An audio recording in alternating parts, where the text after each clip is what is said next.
Long before there was the coffee and donut empire, those of a certain vintage remember Tim Horton, the hockey player, only the greatest Maple Leaf defenseman ever.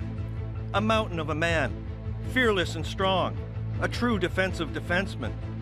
He seldom fought, but would instead use a suffocating bear hug to wrestle his opponents to submission. Horton played 18 seasons with the Leafs, winning the Stanley Cup 4 times. In 3 of those Cup years, he was an All-Star. Twice, he was runner-up for the Norris Trophy. And in the opinion of his coach, Punch Imlach, he was the glue on all those championship teams.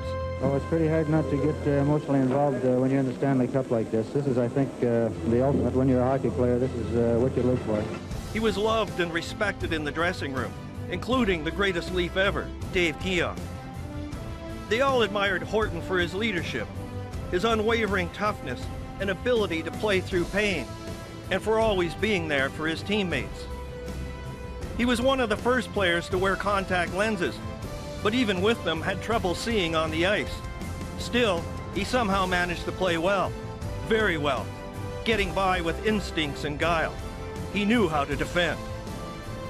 Horton the defenseman became Horton the businessman in 1963 when he opened a donut shop that quickly became successful.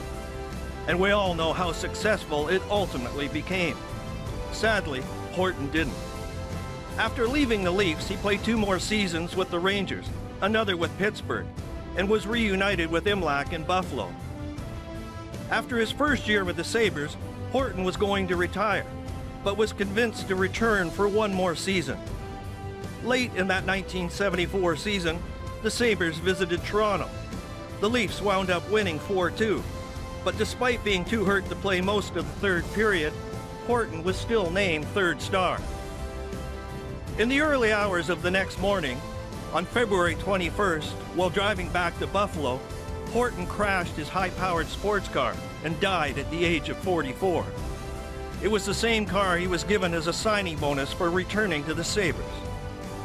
His former teammate, George Armstrong, once said, "No finer person, teammate, or hockey player has ever lived."